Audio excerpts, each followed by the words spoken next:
श्री स्वामी समर्थ. जे स्वामी समर्थ. कशा सर्वजण निश्चित मजेत असाल. असेच मजेत राहा. पहा, बहुतेक वेळा आपल्या जीवनामध्ये अनेक अडीअडचणी अचानक उद्भवतात. अचानकपणे काहीतरी असं घडतं, असं वादळ येतं की बाबा रे, हे काय झालं, होतेच नव्हतं, कशामुळे झालं हेही आपल्याला समजत नाही. अगदी कालपर्यंत सर्व काही खूप छान चाललेलं होतं. सर्व काही धंदा पाणी, उद्योग, व्यवसाय, नोकरी सर्व छान व्यवस्थित चालू होतं. घरात पैसाही स्थिर रूपात राहत होता. परंतु अचानक असं काय घडलं की त्यामुळे घरामध्ये लक्ष्मीमाता स्थिर नाही. घरामध्ये कंटिन्यू वादविवाद, कलह, दूषित वातावरण निर्माण झालेलं आहे. हे कशामुळे झालं, कसला दोष तर आपल्याला लागला नाही ना, कुणाची नजर तर आपल्याला लागली नाही ना, आपल्या घरावर कोणी काही बाधा तर केली नाही ना, असे एक ना हजारो विचार आपल्या डोक्यामध्ये डोकावत असतात. काय झालं हे समजत नसतं. सर्व काही सुरळीत तर करायचं आहे, पण ते होत नाही. जो पैसा येतो तो पैसा कुठे जातो हेही समजत नाही. अगदी कालपर्यंत छान चालू असलेला व्यवसाय तो अगदी ठप्प होतो. लोकांच्या देणदाऱ्या वाढतात.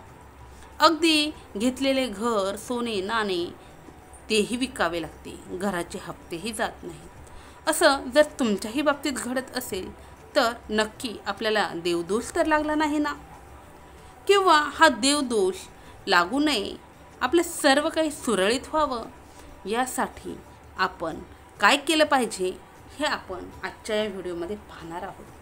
पहा, देवदोष लागू नये म्हणून देवघरात काय ठेवू नये हे आपण आजच्या या व्हिडिओमध्ये पाहणार आहोत.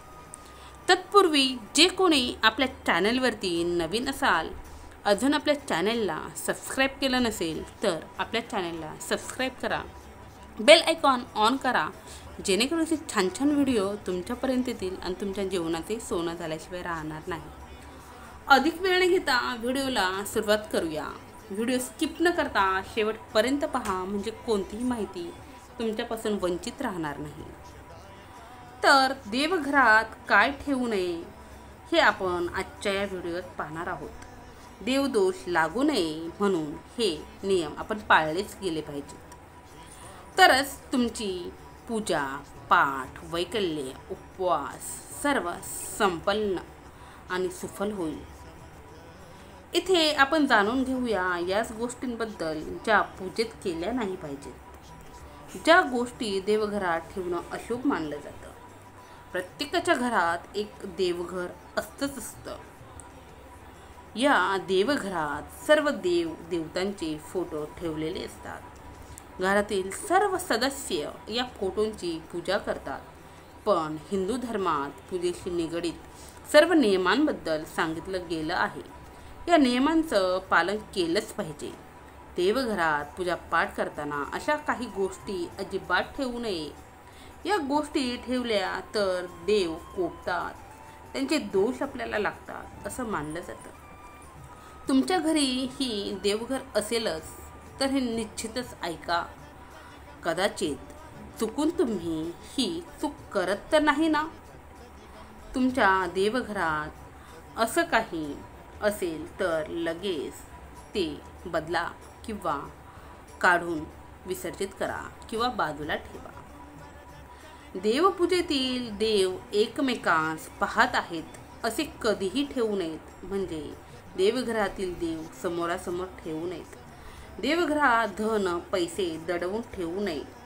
देव्हाऱ्यात कमीत कमी देवांच्या फोटो किंवा मूर्ती ह्या कमीत कमी म्हणजे एकच असाव्यात. एकच देवाच्या 2 अगर जास्त मूर्ती आपल्या देवघरात असू नयेत. त्यामुळे त्यापैकी एकही कार्य करत नाहीत. म्हणून देवतेंची मूर्ती किंवा फोटो हे किमान एकच असावेत. देवी देवतांचे एक फोटो असणं शुभ मानलं गेलेलं आहे. म्हणून आपल्या देवघरात किमान एकच फोटो किंवा मूर्ती असावी. त्याचप्रमाणे दोन असल्या असं नाही, एकच असावं. दत्तक गेलेल्या घराण्याचे अगर बुडीत घराण्याचे देवघरात पूजेत ठेवू नयेत. ते सर्वच विधिवत विसर्जित करून नवीन देव करावेत. सोन्याचे देव असले तरी विसर्जनच करावे, नाहीतर पूजकाची वंशबुडी निश्चित होती. जे त्या देवतेची पूजा करतात त्यांच्या घरातही वंश कोणी राहत नाहीत. त्यांना अनेक संकटांचा त्रास होतो. त्याचप्रमाणे देव्हाऱ्यात भगवान शंकराची मूर्ती अगर फोटो कधीही पूजू नये. घराचे वातावरण स्मशानवत होईल, कारण भगवान शंकरांचे सगुण रूप स्मशानातच तांडव नृत्य स्वरूपात पाहायला मिळते असे मानले गेलेले आहे. म्हणून आपल्या घरात शिवलिंग असावे, ना की शंकराचे फोटो किंवा महादेवांचे फोटो असावेत. त्याचप्रमाणे संसारी माणसाने मारुतीची देवघरात पूजा करू नये. कुटुंबाचा वंश खंडित होण्याची शक्यता राहते. घरात 6 फुटाच्या वर दक्षिणामुखी मारुतीचा फोटो लावता येईल. देवघरात शनीची पूजा कधीही करू नये. सर्व जीवनात संकटे येतात. जीवन संकटमय, अति उदास राहते. देवघरात मुंजा कधीही पूजू नये. बाकीचे देव काम करत नाहीत. शिवाय या मुंजास सततीपासून बंधनात अडकविल्यामुळे पूजा करूनही त्याचे फळ आपल्याला मिळत नाही. त्याचे फक्त आणि फक्त शापच आपल्याला मिळतात. देवघरात गायत्री मातेची पूजा करू नये, कारण गायत्री मातेचे स्वरूप पराकोटीचे पवित्र आहे. शिवाशिव पाळणे अति कडक असते. विटाळ अशी स्त्री, तिची छाया देखील त्यावर पडलेली चालत नाही. आपल्याला मासिक धर्म आला तर ते खूप कडकपणे आपल्याला पाळावे लागते. देवघरात काळभैरवाची पूजा देखील निषिद्ध मानली जाते. तो यम असून अति उग्र व कडक आहे. म्हणून देवघरात कालभैरवाची पूजा करू नये. देवघरात म्हसोबाची पूजा कधीही करू नये. त्यामुळे कुलदेवीची कृपा छत्र आपल्यावरती राहत नाही. कुटुंब नित्य अनेक संकटांनी पीडित राहते. तसेच देवघरात पिराच्या चिन्हांची पूजा करू नये. इतर हिंदू देवदेवतांची कृपा आपल्याला लाभत नाही. गुरु व शिष्य यांची एकाच वेळी पूजा करू नये. प्रथम गुरुची पूजा करावी, नंतर शिष्याची पूजा करावी. देवाच्या मूर्ती शोकेशमध्ये कधीही ठेवू नयेत. ते देव त्या कुटुंबाचीच शोभा करतात असे मानले जाते. म्हणून देव हे नेहमी देवघरातच असावेत. देवघरातील पूजेच्या मूर्त्या 3 इंचापेक्षा कमी असाव्यात. जास्त उंचीच्या मूर्त्या विसर्जित कराव्यात. देवघरातील देवांना माशी लागलेली असू नये. देव भग्न झालेले म्हणजे छिद्र पडलेले, आसन आयुधे हलत असलेली, चिरा गेलेली, विद्रूप झालेले, पाण्यात टाकल्यावर बुडबुडे येणारे नसावेत. ताबडतोब असे देव किंवा त्यांच्या मूर्ती विसर्जित करून नवीन मूर्ती स्थापन कराव्यात. बक्षीस मिळालेले सापडलेले देव देवघरात पूजू नये. त्यांची पूजा केली असता त्यांनी ते देव दिलेत किंवा त्यांचे ते देव आहेत. आपण केलेली पूजा त्याचे फळ त्याच लोकांना मिळते. आपली पूजा व्यर्थ ठरते. त्यामुळे बक्षीस मिळालेले देव अथवा आहेर म्हणून आलेल्या देवांची मूर्ती आपल्या देवघरात पूजू नये. आरसा देखील देवघरात पूजू नये. आरशाचे शुक्रवारी विधिवत विसर्जन प्रवाहात करावे. देवपूजा करताना पूजा करणाऱ्याचे तोंड पूर्वेला किंवा पश्चिमेला असावे किंवा देवांचे तोंड पूर्वेला किंवा पश्चिमेला असावे. दक्षिण उत्तर ही दिशा कधीही नसावी. देवघर नेहमी ईशान्य कोपऱ्यातच असावे. ईशान्य दिशा ही हलकी समजली जाते. देवघर हे नेहमी लाकडाचे सागवानी असावे, ते संगमरवरी नसावे. कारण ईशान्य दिशा ही हलकी तत्वाची दिशा असल्यामुळे संगमरवरी जर देवघर असेल तर पुन्हा तिथे जडत्व उत्पन्न होते आणि गोष्टी विरुद्ध दिशेने घडण्यास सुरुवात होते. त्यामुळे शक्यतो लाकडी सागवानी देवघर असावे. देव्हाऱ्यावर दिवंगत आई वडिलांचे फोटो लावू नयेत. देवावर श्रद्धा असेल तरच देवपूजा करावी. उगीचच लोक काय म्हणतील म्हणून देव पूजा करू नये. श्रद्धा असेल तरच मात्र रोज स्वहस्ते पूजा करावी किंवा करवून घ्यावी. मनोभावे नतमस्तक होऊन देवाला रोज नमस्कार करावा. घरातील मंदिरात शिवलिंग ठेवू नका. घरात लोक शिवलिंग ठेवतात. शिवलिंग ठेवण्याचे काही नियम आहेत. घरात एकापेक्षा जास्त शिवलिंग ठेवू नये असं पुराणात सांगितले गेले आहे.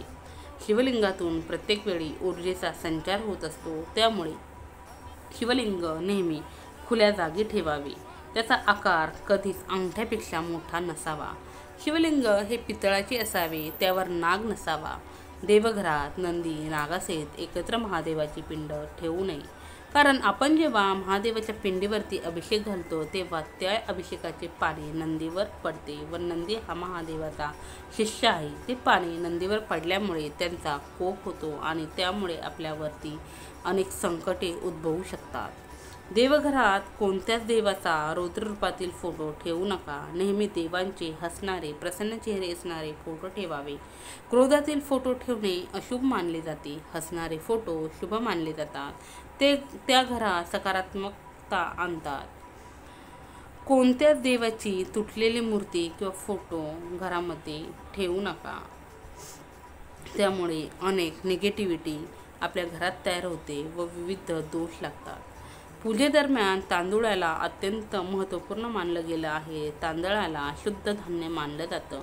ते पूजेत फुलांची कमी पूर्ण करतात. पण देवावर कधीच तुटलेले अर्धे तांदूळ टाकू नये. त्याला अशुभ मानले जाते. जर तुमच्या घरातील देवघरात तुटलेले तांदूळ असतील तर आजच ते काढून त्या जागी चांगले अख्खे तांदूळ ठेवा. घरामध्ये काडीपेटी ठेवू नये. तसेच अंत्यविधीसाठी लागणाऱ्या वस्तू देवघरामध्ये ठेवू नयेत असं म्हटलं जातं. त्यामुळे तेल काडीपेटी अशा वस्तू देवघरापासून थोड्या लांब अंतरावर ठेवाव्यात. आपल्याला आपली कुलदेवता आणि कुलदेवी माहिती असणे गरजेचे आहे. माहीत नसतील तर आपल्याला विविध संकटांना तोंड द्यावे लागते.